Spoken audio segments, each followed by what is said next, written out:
1. Sodan historia on takaperin kävelyn historiaa. Nyrkeistä napalmiin, kainista Kissingeriin, musketista maamiinaan. Taaemmas, taaemmas, kunnes katse ei kanna, kunnes kasvot sumenevat, tai niitä ei näy laisinkaan. Kun puukon isku ei enää riitä sulkemaan välimatkaa, katoaa jotain ihmiseen rakennettua.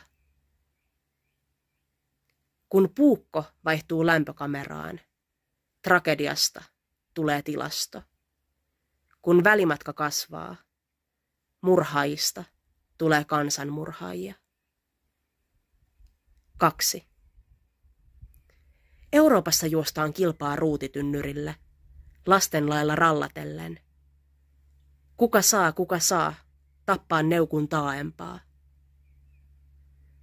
Ohjusten kärjet ovat vitseistä kirjavat, ja verennälkäiset kielet lipovat ydinaseen kärkeä. Joku haalistunut hippi voisi huokaista. Autetaanko täällä Ukrainaa vai kostetaanko talvisotaa? Etsiä hittopetä häkkäse Anttii. Tankki, mörssäri, leopardi, moukari. Kelpaa sitä rallatella. Kun lapset leikkivät sotaa, se on sotaa jouluna 1914. Aina saa lopettaa leikin kesken ja kirmata juoksuhaudasta jalkapallokentälle.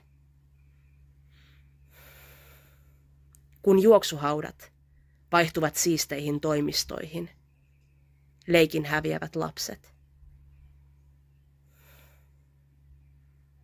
3. Tuskin on totta, että Amerikan sotaministerin auvoisa häämatka Kioton laaksojen ja jokien sylissä pelasti sen pieneltä pojalta ja lihavalta mieheltä. Mutta tarina elää, kun siinä näkee itsensä. Eihän kukaan halua pudottaa tuhoa kaupunkiin, jossa on kuhertanut kuukauden, jonka kaduille voi kuvitella ihmiset lastenrattaineen ja sydänsuruineen ja heinänuhineen. Se on kuin pornopiirtäjän ryyppytarina, jossa sodassa sadasti ajatuksetta ammuttuaan hän iskee puukon vain kerran desantin lihaan. 101. murha jää viimeiseksi, kun mies ensi kertaa tuntee hiipuvan ruumiin lämmön omaa ihoaan vasten. 4. On vuosituhansia siitä, kun Abraham kohotti puukkonsa ja Jumala kohotti kätensä. Älä koske poikaasi, anna Iisakin elää. Ja koska Abraham rakasti Herraansa, puukkoa pitelevä käsi lakastui hellään silitykseen. Nyt Iisakki istuu tyynenä iäisyyksien päässä, kun Jumala rukoilee häntä, ruumis jauhon suurustamassa veressä, tukahtuen sairaalan raunioihin.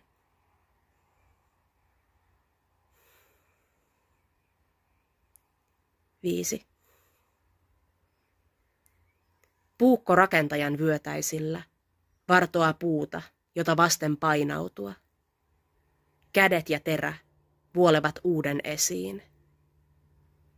Lapsi pitelee puukkoa, kun häntä pidellään sylissä, pientä kättä suuressa kädessä.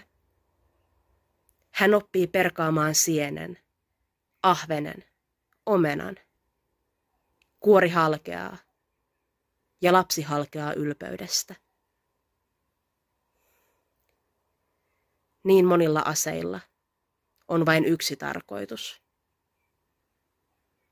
Kuinka moni vanki rukoileekaan, että hänellä olisi ollut kädessään vain puukko. Liipaisimen liikahdettua ei katumus enää kauas kanna. Mestarit ja herrat, teidän kätenne ovat jäykät kuivuneesta verestä. Ne eivät taivu enää ristiin. Ne likaavat Tooran sivut. Tasbih lipsuu niistä. Mutta minä lausun teidän puolestanne pienen rukouksen.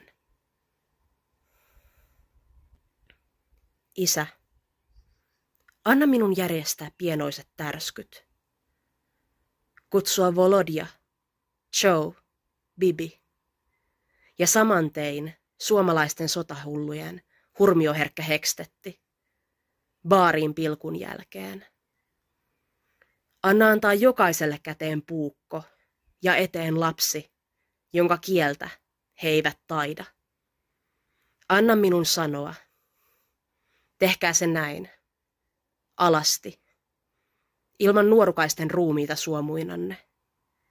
Tehkää se kerran, ja jos siihen pystytte, tehkää se 10 000 kertaa.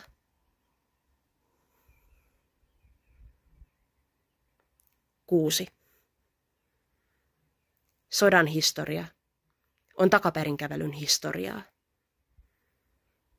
Kun ohjus vaihtuu kirveeseen, vitsit eivät enää naurata. Kun luvut paperilla vaihtuvat joukkohautoihin, suuri johtaja nukkuu yönsä hipaisua huonommin. Kukaan ei halua käteensä puukkoa, vain haalia sylintäydeltä valtaa, nuorten väkeviä ruumiita, ruutia, hävittäjiä, miinoja, tulta ja ydinreaktioita. Jos narut valtiaiden käsissä vaihdettaisiin puukkoihin, saapuisi viimein rauha. Kun välinpitämättömyys vaihtuu puukkoon, sinusta tulee murhaaja.